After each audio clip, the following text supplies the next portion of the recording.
Hi guys, and welcome to something a little bit different. This is going to be my Golden Pints 2017 awards. Now, already done this, but as part of a channel, like a panel discussion with Harry from Bluenose Beer Reviews, who hosted it, and I'm using his list. I know there have been some deviations from certain people. I don't. That sounded like I was being really vindictive, but that's not what I meant.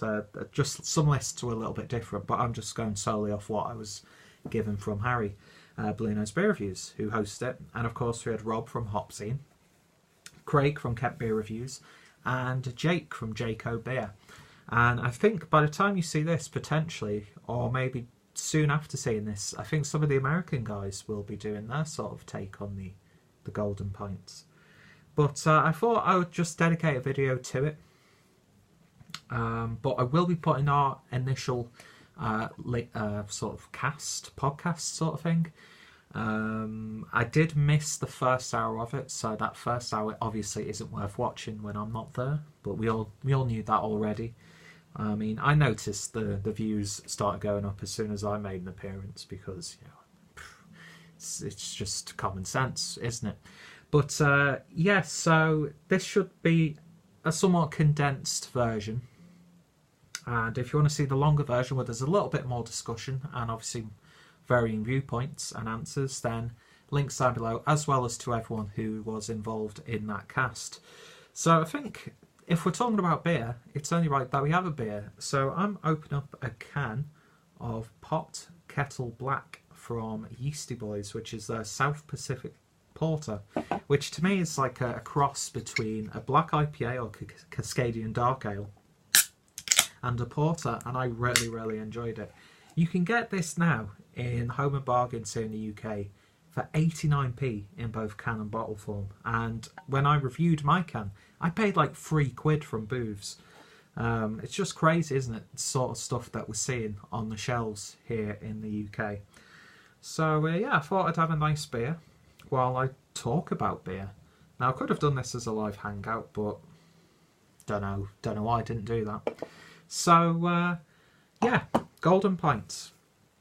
So the first two questions I can't answer because I don't have answers for, and that is the best UK cask and keg. But the best UK bottled for me personally was the beautiful Blueberries by Odyssey and Dale. It was like an IPA or a pale ale, can't remember properly. You'd think one of my favourite beers from this year would be a bit more memorable. It was a very memorable beer because it was absolutely bloody delicious. And it was sort of like a pale / IPA with blueberries added. And to me, it's like the perfect incorporation of blueberries in a lighter beer. And it just sung to me, if that makes sense. But okay, that's absolutely gorgeous. That's a lovely beer. Yeasty Boys Pot Kettle Black. So best UK canned would have to be the Session IPA Simcoe Mosaic from Cloudwater. Didn't really get to try too much Cloudwater this year, but the ones that I did try were fantastic. And now I'm back in the UK, obviously I can have better access to some of their beers. But that was just beautiful. That was kindly sent to me from Dean over at Dean's Beer Reviews while I was still in Germany. And I don't get to try these like hazy New England style IPAs often, mainly because again I was in Germany for the past 7 years, and you're starting to see it a little bit more in Germany. So I've not really had the luxury of being bombarded with these hazy tropical fruit bombs. So when I get the chance to, it's probably going to affect me and touch me more than it would for someone who's like, for that week they've drank about 10 different ones. Do you know what I mean? And it was just absolutely beautiful. So best overseas keg would have to be the Sherry Barrel Aged Barley Wine from Rana Brew from when I was at the Regensburg Craft Beer Festival, which I'm hoping to go there next year, 2018, because I've been there since the first year, and each year it just seems to get bigger and better. And the third year I got to meet some great people. So hopefully I get to go there again. And of course, Alois and Steffi, the family who own the brewery now, wonderful people, and they had beers specifically for the festival, and the Sherry Barrel Aged Barley Wine was just absolutely out of this world. The barley wine in general is just beautiful. It's probably one of the best barley wines I've ever had, but that like lovely sweet sherry edge to it. No booziness for a barley wine at 11%. Surprisingly drinkable. But it's an absolutely gorgeous beer, and I really, really enjoyed that. So, best overseas bottled is a toss-up between Amazing Haze from Stig Baguettes, which is probably the first big crazy, hazy, haze for days sort of New England style IPAs. Beautiful stuff. And the Blueberry Maple Stout from Saugatuck Brewing Company, which was just like a blueberry chocolate muffin in a beer. And like, you know, when you get to the bottom of a muffin and it's got the, where some of the blueberries have like gone down to the bottom and they've started to mush up. It was like that. It was absolutely decadent and beautiful. Sticking with the blueberry theme, my best overseas can was the Hallo ich bin Berliner Weisse, the blueberry version from Mikkeller. Beautiful. Again, a beautiful use of the blueberry. Now, if I'm having a stout or like one of these more desserty beers, I kind of want that synthetic, syrupy blueberry flavour, if there was blueberry in the whatever beer it is. But when it's a lighter beer, I want that proper, fresh blueberry flavour. And that, as well as the beautiful blueberries, two great examples of how to use blueberries in both light beers, but two completely different styles. The Berliner Weisse, you know when you get those tart, juicy blueberries and you bite into them and they give you a little bit of shock because everyone's, all the others have been nice and slightly sweet, and you get these like proper potent, tangy ones. That's what it reminds me of, and it worked beautifully within the Berliner Weisse style. So best collaboration beer is representing Andreas and Grecipa, Pirate Brew Berlin, and it was the Coffee Pirate Porter, which they brewed in collaboration with Brewbox Berlin. Beautiful use of coffee. You could just taste the quality of the roast, of the blend of those coffee beans. It wasn't like bam in your face, coffee, coffee, coffee, you're going to be awake all night sort of things. No harshness. Some people will probably say it's a little bit too subdued, but I love the flavour of coffee, and when I have a proper high quality coffee, it doesn't have to be strong. It doesn't have to like keep me awake all night. You know, I like coffee to soothe me and comfort me and calm me down, and that was just, porters are perfect for the coffee, I find. And if you want a bit more boldness, then put coffee into a stout, but porter, just beautiful. Next one was the best Christmas beer, and the best one so far I've had has to be Do They Know It's Christmas from Mikkeller. A nice, slightly pineier than usual IPA, or pale ale, and just nice and fruity, lovely resiny tones, but not too much. So that's it, even though I've still got a few more Christmas beers to drink. Best overall beer. Now, I interpreted this as like the beer that I can depend on and go back to, and it's Elvis Juice from Brewdog. That beer just never gets dull for me. And some of the batches I've had this year have just been absolutely beautiful. And, you know, four cans for £6 in your local supermarket. Hell to the yeah. Do you know what I mean? Beautiful beer. So, best branding has to go to Mikkeller and Keith Shaw.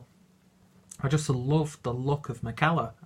It doesn't matter if it's a beer label, it doesn't matter if it's promotional flyers or bar mats or apparel merchandise. Just the look of the bars that they have all over the world. I think what Keith Shaw's created is just absolutely fantastic, and that's my choice. Best pump clip, Hobgoblin from Witchwood, because they've got this sort of like 3D one where he's coming out from the pump clip, so they've actually put a lot of time and effort into it. And you know, Witchwood do fantastic branding anyway, so to have like these, like, I don't know if they're wooden or ceramic because I've never actually seen one in the flesh, but you know, a 3D pump clip, it's fantastic. So next up, we've got a double appreciation of Buxton. So best bottle label has to be the Citra Equinox Victoria's Secret, which is their pale ale, which has got the burr looking onwards to this beautiful landscape, just beautiful colour, very simple in its presentation, lovely vectorized imagery, and it's just such a lovely piece of artwork. And then my best UK brewery has to be Buxton, because They're again a brewery that I didn't really get to try much over the past couple of years being in Germany, but back in the UK I got to try quite a few of their beers, and they were just delivering each and every time. So that's my choice for the best UK brewery. Best overseas brewery, a toss-up. Pretty much similar story from first choice with Buxton is Mikkeller, because again, didn't really have too much access over the past couple of years, and now that I've started to get the beer mail boxes, I think they're just brewing really nice, solid beers, and I've had some absolute stonkers from Mikkeller. And actually, not an honourable mention, because it could be actually up there for best international canned. Twin Hill, is it called? The New England style IPA from Mikkeller San Diego. Oh, best New England style IPA that I've had all year. So that's definitely up there. And my other favourite overseas brew from this year is Yankee und Kraut from Germany. Fantastic. Got like the highest accolade they could last year from Rate Beer. And again, every beer that I've had from them has just delivered beautifully. And I'm missing their beers. I'm missing their new releases being here in the UK, because we don't really get them. So that's another reason why I want to go back to the Craft Beer Festival in Regensburg, so I can meet those guys. And of course the absolutely insane guys from Pirate Brew Berlin. But yes, they're my choices. The best new brewery of 2017, going back to Germany, is Sundeath Brewing Company. I love their image, I love their concept. Even though I'm not a fan of ice hockey, I like how they mix those two worlds together, ice hockey and craft beer. And yeah, they were kind of send over a couple of beers while I was in Germany. One a really nice fruity pale ale, and one was it was a banana infused porter, which I think they've improved on the recipe since I had it, because it was good, but you could just tell it needed maybe a little bit more tinkering, a little bit more of experimentation. And yeah, so very, very excited to see what 2018 brings for those guys. Best UK pub/bar of the year has to be Port Street Beer House in Manchester, because that's pretty much the only one that I went to aside from Brewdog. Because I don't really get to venture out to bars in the cities, or because we have pubs here in Skem where I live, but you know, they're not amazing. They're very solid, good range of beers, you know, just a casual session sort of places. But Port Street, I like the intimacy of it. I shot some videos while I was there when I did a vlog in Manchester. Interesting range, always rotating, nice tap takeovers, and yeah, I want to go back there again. Best foreign pub/bar of the year, it has to be the Augustiner Bräustuben in Munich, because hey, fresh Augustiner Helles on tap. Straight from the brewery pretty much, and they had absolutely fucking phenomenal food. Some of the best Bavarian and German food that I'd had from my whole time of being in Germany. Just it was like a pilgrimage for me to go to that place, and hopefully next time I'm in Germany I can go there again, because I'd love to.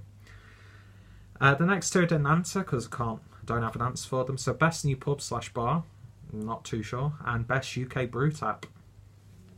I've not been to a dedicated brewery tap when I've been back in the UK. The best foreign brew tap, however, Augustiner Bräustuben again, because again, fresh Augustiner Helles, the best beer in the world, on tap for about £2.50, €2.50, like for a 500ml glass. You cannot go wrong there, my friends. What have we got there? Next, sticking with Germany, we've got Best Festival of the Year.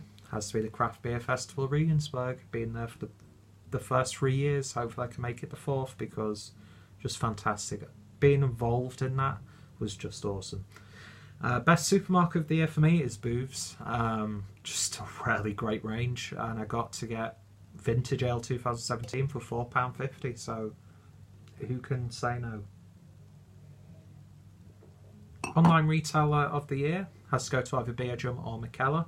BREW just for their insane selection from all over the world, and Mikkeller because I've used them twice and they've delivered twice and it's been really good.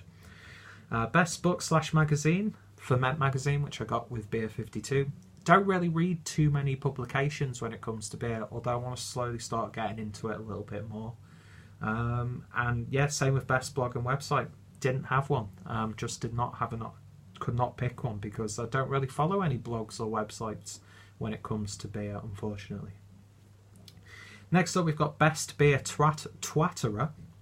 And I'm going to go for the Brewers Association because I think they're just a fucking joke of an organisation. They probably have the best intentions, and I think it's good to have that sort of thing with the world of craft beer. But when they're not moving the goalposts for some of the bigger boys, like Sam Adams, or is it Sam Adams? I always get those mixed up. You know, they're making these bullshit campaigns, publicity stunts, whining and moaning about takeovers, and they just make the world of craft beer that little bit more inaccessible to people outside of the bubble, if that makes sense. Just their attitudes are enough to put even the most seasoned craft beer veteran off. Just the elitism, the throwing the dolls out of the pram and spitting out the dummies attitude that they have. It's just quite pathetic, to be honest. So they're my best beer twatterer. Best beer app, Untapped. It gets quite addictive getting those badges. Then we've got best beer snack. I've got Hobgoblin Gold Harmageddon from Bert's Chips because they were just absolutely divine and had a really big taste of mustard to them, which is always a good thing. And the final question is the best beer in a restaurant. Augustiner Lagerbier Hell from the Augustiner Bräustuben. I will never forget that beer. And, oh, excuse me, Jesus. And a really big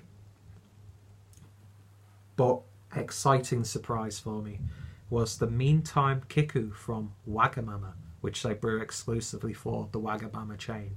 It was like a spiced pale ale using a seven spice mix that Wagamama use in a lot of their dishes. And that was just out of this world. It worked so beautifully. Balanced, beautiful. I know Meantime get a lot of shit from some people, but that was just such an awesome beer and paired obviously so well with the Asian cuisine. So can't fault it for that. So yeah, that's my Golden Pints. Just thought I'd shoot a separate video for it, condense it down from like what ended up being like a 4-hour show.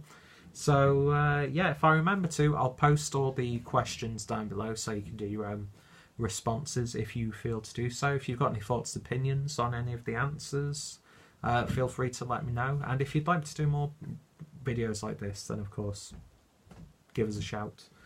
So yeah, check out all the guys that I mentioned, check out our initial stream, and more importantly, I hope you join me next time for another beer related video. Anyway, I'm going to enjoy the rest of this pot kettle black because it's absolutely beautiful. Cheers guys.